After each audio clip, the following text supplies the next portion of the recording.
नमस्कार दोस्तों, हमारी आज की कहानी है बिना माँ के बच्चे। बहुत पुराने ज़माने की बात है। एक आदमी अपने परिवार के साथ एक छोटे से गांव में रहता था। जब उसके बच्चे छोटे ही थे कि माँ की मृत्यु हो गई। बच्चों की देखभाल के लिए पति को दूसरी शादी करनी पड़ी। कुछ सालों के बाद सौतेली माँ भी दो बच्चों की माँ बन गई। अब चारों बहन भाई एक साथ रहते थे। कुछ समय के बाद सौतेली माँ एकदम बदल गई। वह अपने बच्चों को अच्छा खाना खिलाती थी, अच्छे रंगीन कपड़े पहनाती थी और सौतेले बच्चों को पुराने कपड़े पहनाती थी। कुछ दिनों बाद सौतेली माँ ने उन्हें सूखी रोटी देकर गायों के गवाले भेजना शुरू कर दिया। अब वे दिन भर गवाल जाते और भूखे प्यासे शाम को घर आते थे। ऐसे समय में उन्हें अपनी माँ की बहुत याद आती थी। एक दिन दोनों बच्चों ने अपने हाथ की सूखी रोटी अपनी काली गाय को देते हुए कहा, माँ तुम हम पर ऐसी ही दया करो जैसी हमारी माँ हम पर करती थी। इतना कहना था कि गाय के थनों से दूध निकल आया। दोनों बच्चों ने खुश होकर भरपेट दूध पिया।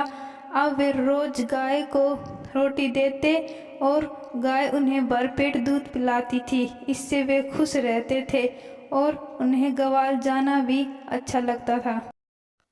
कुछ ही दिनों के बाद सौतेली माँ ने बच्चों के चेहरे में लाली देखी तो आश्चर्य में पड़ गई। उसे अपने बच्चों पर बड़ी दया आई कि वे तो दुबले पतले ही थे। दूसरे ही दिन से उसने अपने बच्चों को भी सूखी रोटी देना शुरू कर दिया।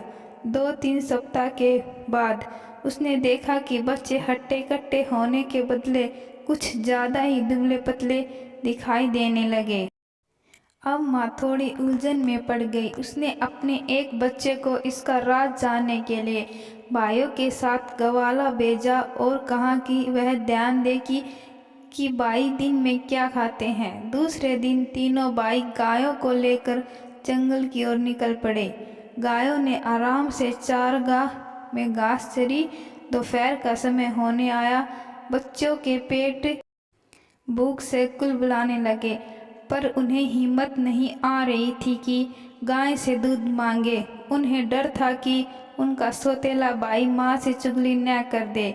भूख सहन से बाहर होने पर वे भाई से बोले कि हमारी काली गाय हमें दूध देती है, इसी से हम अपनी भूख मिटाते हैं। यह बात तुम किसी को मत बताना।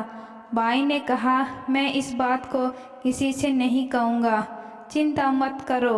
अब दोनों भाई खुश हुए और अपनी गाय को रोटी देते हुए बोले, ओ प्यारी माँ, हम पर ऐसी दया करो जैसे हमारी माँ हम पर करती थी। ऐसा सुनते ही गाय ने तीनों भाइयों को पेट भरकर दूध पिलाया।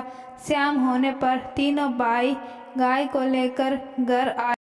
माँ ने अपने बेटे से पूछा, तुमने चरागाह में क्या खाया? बेटे ने कहा, हमने वही खाया जो तुमने हमें दिया था।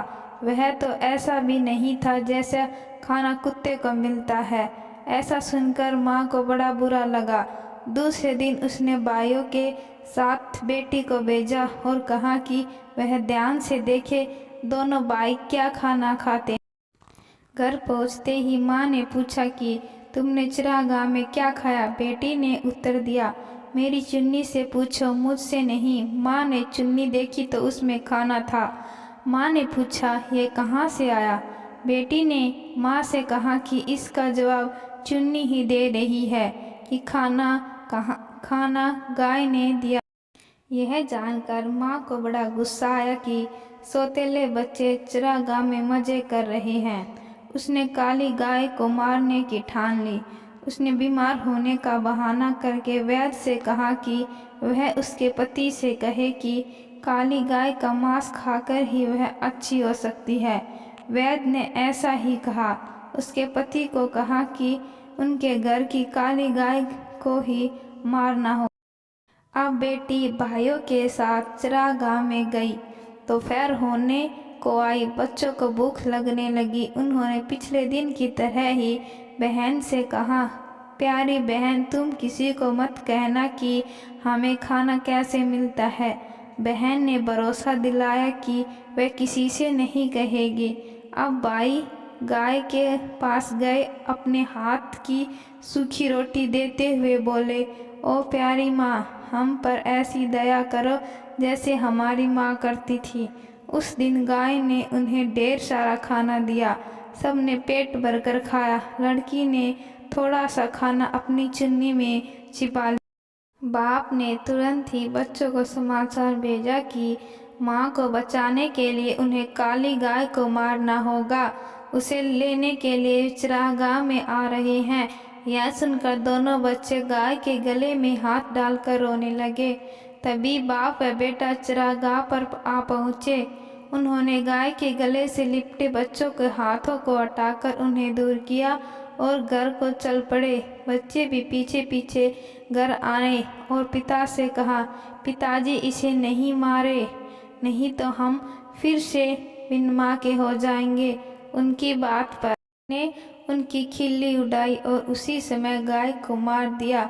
माँ ने उसका मांस खाया, उसके पति व बच्चों ने भी खाया, लेकिन इन दोनों भाइयों की आंखों में आंसू की धार बहती रही। वे कुछ भी नहीं बोल रहे और जो मांस उन्हें मिला उसे वे अपने खेत में ले गए। उसके बाद आसपास लकड़ी इकट्ठा करके उनका दाह संस्कार किया।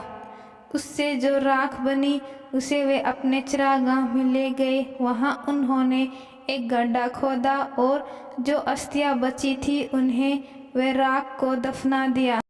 दूसरे दिन से दोनों भाई फिर से ग्वाल जाने लगे। फर्क इतना ही था कि काली गाय उनके साथ नहीं थी। वे रोज चरागाह में अपनी गाय की अस्थि के पास जाकर प्रेम के दो आंसू बहाकर दूसरी गाय के साथ घर लौट आते। एक दिन हमेशा की तरह वे चरागाह में पहुँचे तो देखा कि अस्थियों की जगह पर एक सुंदर एलोवेरा का पौधा खड़ा था।